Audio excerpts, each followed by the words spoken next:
While top 7 cities of India, which include cities like Mumbai, Delhi-NCR, Bengaluru, dominate most of the conversations when it comes to India's housing market, there's something brewing in the next rung of cities, better known as Tier 2 cities. On the Property Show, we put the spotlight on which of these are buzzing and why.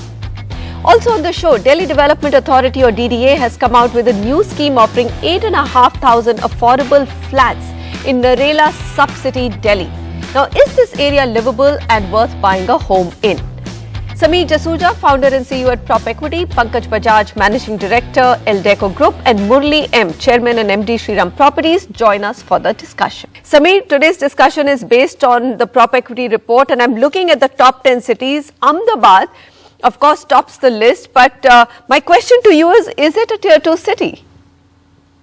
Well, it's considered to be a Tier 2 city mainly because it's still not an IT base as such compared to other Tier 1 cities. Also, lack of elite developers, Tier 1 developers have not entered that city. Most of them are not there.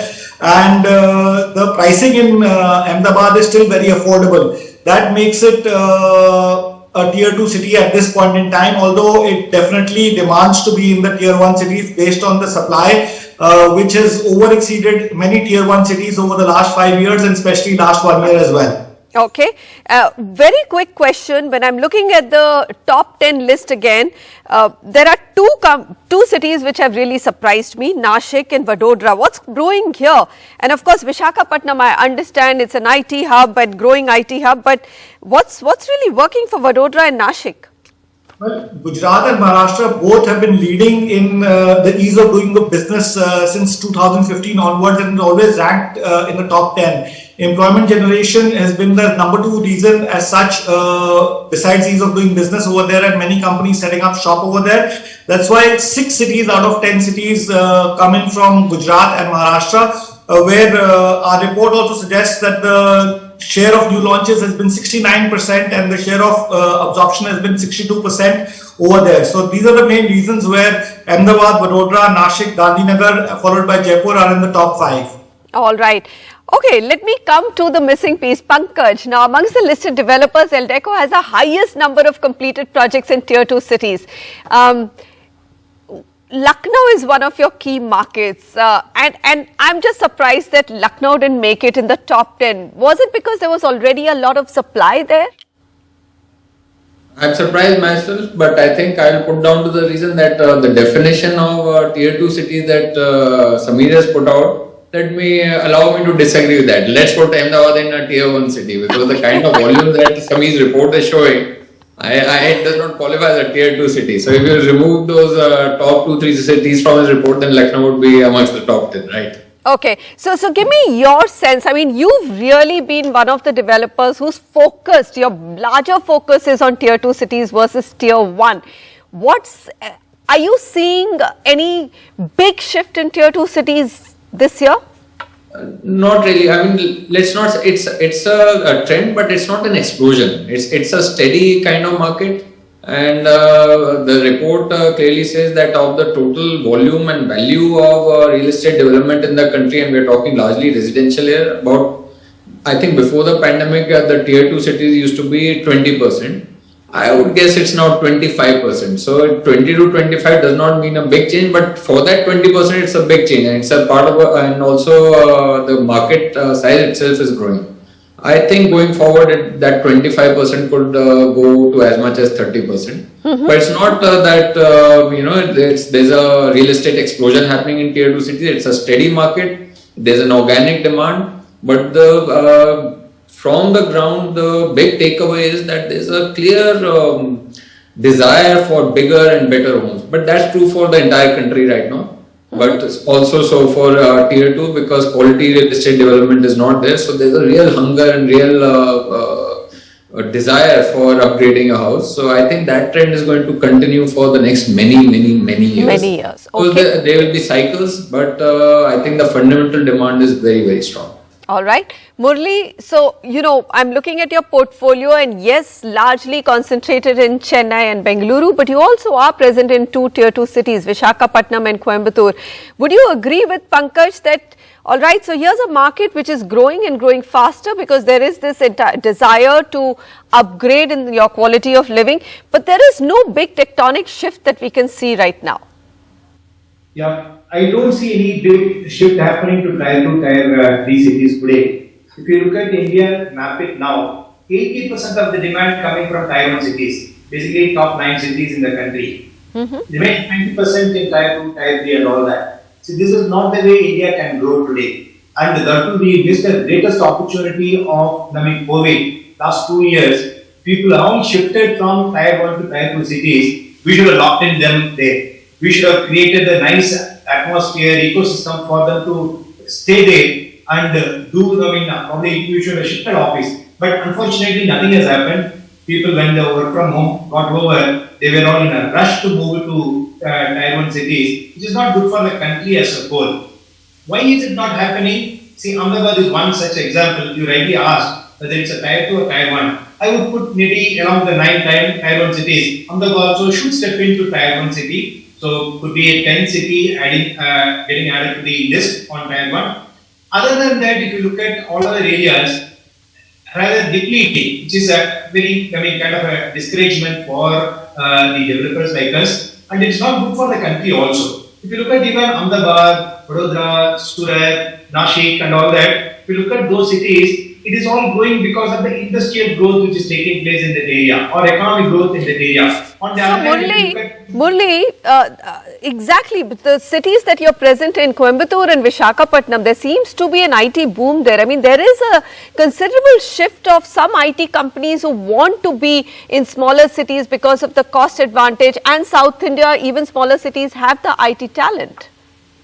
Yes, that's the truth, but the industrial growth which has not taken place, the pace which should have to take place. It's a marginal increase which is happening here and there. This now in cities that is growing 30% year on year, tier 2 cities are growing less than 2% year on year. That is not the case. In fact, it has to be reversed. See, tier 2, tier 3 should grow at least 20-30% so that they can do the decongestion and the population control and all that. Otherwise, we not have even the problem of the floods in Bangalore. If at all Bangalore has been managed, if the entire tier 2, tier 3 cities are being given trust, Bangalore would not have got into difficulties. So it is not a question of Bangalore; it is a question of other cities which is not addressed properly. Okay. So what you're saying is, Murali, I get that. So would you agree with that, Pankaj, that tier 2 cities, we need actually growth to move much more there, and that will only come where there's a commensurate infrastructure growth, isn't it? And social and physical. So tell me, what's the pace of physical and social infrastructure in the cities that you're present? And you're there in Ludhiana, you're there in Sonipat, Panipat, Lucknow, lots of these North India cities which we are hoping will have great infrastructure one day. So it's a mixed bag, Manisha. So Lucknow is a shining example. The infrastructure can match anywhere in the country. It's a great on the infrastructure front. Great things are happening in Lucknow. Not so great things happening in some of the other tier 2 cities. I mean, it's the pace of urbanization is still the pattern of urbanization is still chaotic in some of these cities. Now, as a developer, that's an opportunity because the market is not able to supply the kind of housing or the other amenities that a person wants. But for the city, it's not a great report. So, say a Panipat or a Ludhiana but another shining example in North India is the Chandigarh Tri-City area. Again, great infrastructure. Mohali, Jaipur is good infrastructure. So, as I said, it's a mixed bag. And I hope that things work out better on the municipal front and the infrastructure front for some of these cities to really aspire to the next Ahmedabad. Okay. But what cannot be denied is the demand, which is a real demand for quality housing in these, and not only quality housing. Retail is another sector where I think there's a great demand, unmet demand in many of these cities. I think you can put up a quality mall in any of these cities or even in some of the tier 3 cities, and there is a demand for that. All right. So the one sector where I think the demand is weak is office. So there's no unless there's job creation, there won't be any office demand. Big But office residential demand and retail demand, in spite of poor infrastructure, is quite strong. It has to be met, and if we do not meet it in a formal, organized way, it is going to be met in the whole story is going to get repeated, the unauthorized developments and all that. So I hope that we do put our acts together as developers, town planners, all the stakeholders. and get that going. And you know, Murali made a very important point. How much will big cities take? There is a pressure which is building up and which is combusting. A city like Bengaluru. Samir, coming back to you, how do you see, you said, look, none of the large developers or let's say what you consider as national developers are present in Ahmedabad, and therefore you've slotted it as tier 2 city. But my question is, you know, there's Eldeco, there's Shriram, but they're not parking all their money in tier 2 cities, right? Do you believe that now is the time probably for, let's say, a Tata or a Mahindra or a Godrej to look at tier 2 cities, or do you think they will continue to focus on tier 1? We did some other reports on tier 2 cities and compared them with tier 1 cities. The most important thing which we noticed was that the pricing in tier 2 cities with respect to demand is gone up to around 4,000 rupees a square feet to 6,000 rupees a square feet, which used to be mostly under 2,500 rupees a square feet. So, are you taking Ahmedabad or are you keeping Ahmedabad out of it? I'm keeping Ahmedabad in also, in tier 2 cities. Okay. So in that case, what is happening is that the tier 1 developers are mostly focusing on price points upwards of 6,000 rupees a square feet. So I still don't see them coming into tier 2 cities in a big way. Although the price movement has happened because of cost of construction going up and developers having slightly raised prices from, as I said, 2,500 rupees to 3,500 rupees a square foot. But the pricing does not permit tier 1 developers to want to come into those cities because they are focusing on tier 1 cities. And guess there's one more thing that I'd like to add over here, that the absorption for the first time in tier 1 cities is going to touch 4 lakh units, with supply touching about 3 lakh units. So there is ample and more opportunity in tier 1 cities for the tier 1 developers to look at, where the absorption has overtaken supply in a big way, that they are not going to look at tier 2 cities, at least in the near future. Murali, how will you pan out your growth in the next few years between tier 1 and tier 2? Our focus will continue to be in tier 1 now, not on tier 2. In fact, Coimbatore and Vizag, in fact, we are reducing further volume in the tier markets.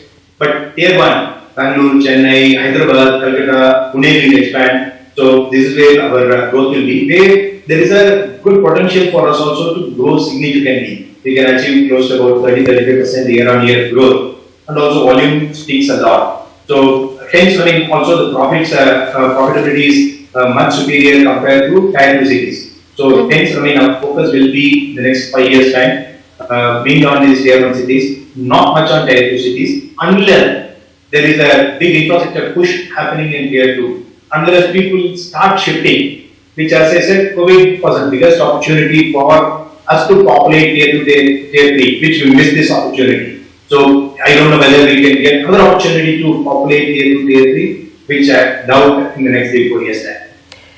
All right. I think we'll end it there, but we've got some of the best insights. Okay, so tier 2 cities demand remains strong, but it's not as if they're swinging in an extremely positive territory or taking away large chunks of businesses from tier 1.